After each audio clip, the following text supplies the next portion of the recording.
नमस्कार शेतकरी मित्रांनो, मी श्रीनाथ दांडगे. स्वागत आहे आपलं आपल्या शेतामध्ये. माझ्या पाठीमागं तुम्ही बघू शकता, ही आपली सागाची शेती आहे.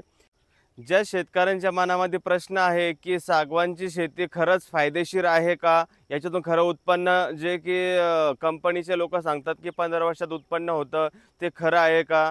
अशा अनेक प्रश्न शेतकऱ्यांच्या मनात असतात.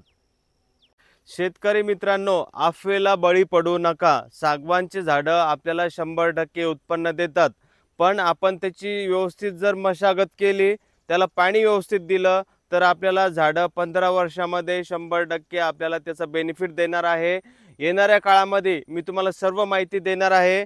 तर तुम्ही माझ्यासोबत राहा आणि सागवानची शेती, आधुनिक शेती करा.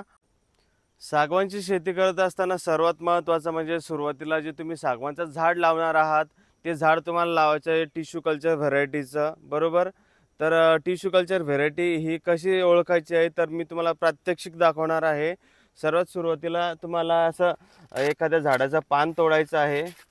तोडल्यानंतर त्याला असं व्यवस्थित हातावरती घासायचं आणि त्यानंतर तुम्हाला बघायचं आहे की हाताला असा लाल रंग येणार आहे. तर तुम्ही समजून जायचं आहे की अशी जी व्हेरायटी आहे ती टिश्यू कल्चर व्हेरायटी आहे. शेतकरी मित्रांनो, हे आहे आपले सागाचे झाडं. तुम्हाला मी प्रात्यक्षिक दाखवणार आहे की आपले सागाचे झाडं 3 वर्षाचे आहे. तर याची हाईट किती झालेली आहे, तर आपण प्रात्यक्षिक बघू.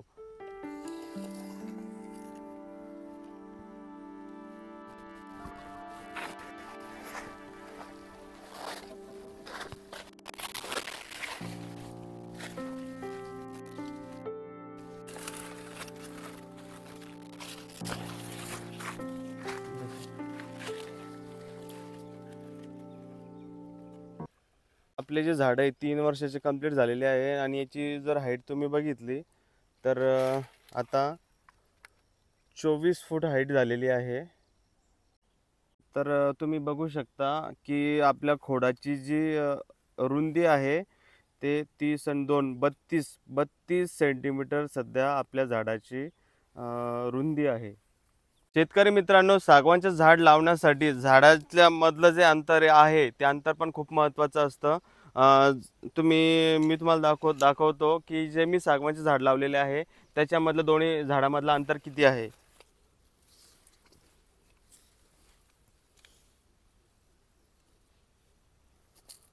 तर तुम्ही बघू शकता की आपले जे दोन्ही झाडामधलं जे अंतर आहे ते 8.5 फूट अंतर आहे. आणि जे दोन लाईनमधलं जे अंतर आहे ते 10 फूट आहे. म्हणजे जे आपण सागवानची जी लागवड केलेली आहे ते 2 झाडामधला अंतर 8.5 फूट आणि 2 लाईनीमधलं अंतर हे 10 फूट आहे. तर असं जर आपण झाड लावलं तर त्याची आपल्याला व्यवस्थित हाईट मिळेल आणि ती खोडाची रुंदी व्यवस्थित मिळेल. शेतकरी मित्रांनो, आता महत्त्वाचा प्रश्न म्हणजे की सागवानचे झाडं लावल्यानंतर त्याच्यामध्ये तुम्ही इंटरनल क्रॉपिंग करू शकता का? तर हो, तुम्ही 6 ते 7 वर्ष त्याच्यामध्ये इंटरनल क्रॉपिंग करू शकता. कारण की झाडाची जर तुम्ही हाईट बघितली, त्याला कोणत्या ब्रांचेस, त्याला कोणत्या फांद्या नसतात. त्याच्यामुळं साईडला भरपूर जागा असते. तर तुम्ही मध्ये दुसरं पीक घेऊ शकता. जसं की तुम्ही बघू शकता, आपण तुरीची झाडं लावलेली आहे आणि सागवानच्या झाडामुळं जे आंतरपीक आपण घेतो त्याला कोणत्याही प्रकारचं नुकसान होत नाही. पीक पण चांगलं येतं. जे की सागवानचे झाडं पडल्यानंतर त्याला व्यवस्थित रोटा मारून तेच जर खत आपण जर ह्या आंतरपिकासाठी वापरलं तर ते पीकही चांगलं येतं आणि त्याच्यावरती कोणताही रोग वगैरे येत नाही आणि ते पीकही चांगल्या प्रमाणामध्ये येत असतं. शेतकरी मित्रांनो, सागवानच्या झाडाला मेहनत पण असते. तुम्हाला महिन्याची त्याची कटाई करावी लागते.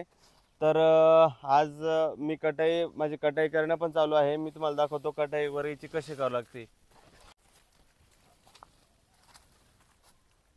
तर शेतकरी मित्रांनो, सागवानची कटाई ही महिन्याला करावी लागते. त्याची कटाई करत असताना झाडाच्या एकदम जवळून व्यवस्थित, जेणेकरून झाडाला जखम पण होणार नाही, ही काळजी आपण घ्यायची आहे आणि व्यवस्थित त्याची कटाई करायची आहे.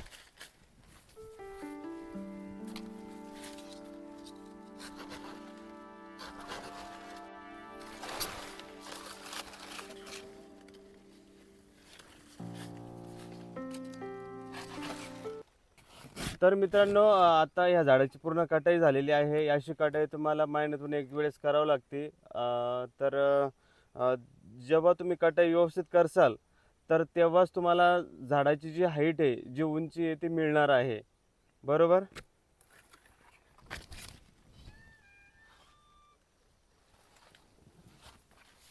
मित्रांनो यूट्यूबवरती आपण बघितलं की भरपूर व्हिडिओ मी पण स्वतः बघितलेले आहे की सागवानच्या झाडामध्ये उत्पन्न नाही।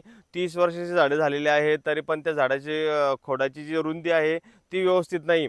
पण मित्रांनो त्याला तुम्ही कटाई व्यवस्थित केली नाही आणि त्याला पाणी व्यवस्थित जर वेळेवर पाणी दिलं नाही तर तुम्हाला उत्पन्न मिळणार नाही।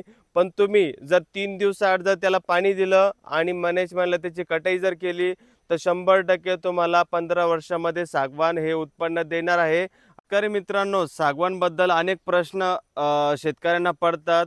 याच्याबद्दल मी तुम्हाला सखोल माहिती घेऊन पूर्ण या तुमच्या प्रश्नाचा पूर्ण समाधान होईल या हेतूने मी याच्यानंतरही व्हिडिओ बनवणार आहे।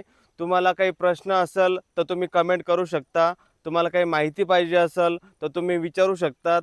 येणाऱ्या काळामध्ये मी तुम्हाला वेगवेगळे जी सागवानबद्दल जी अपडेट्स आहे त्या सर्व गोष्टी मी तुम्हाला अपडेट देत राहील। तर मित्रांनो भेटूया आता पुढच्या व्हिडिओमध्ये। तोपर्यंत राम राम। जय जवान जय किसान।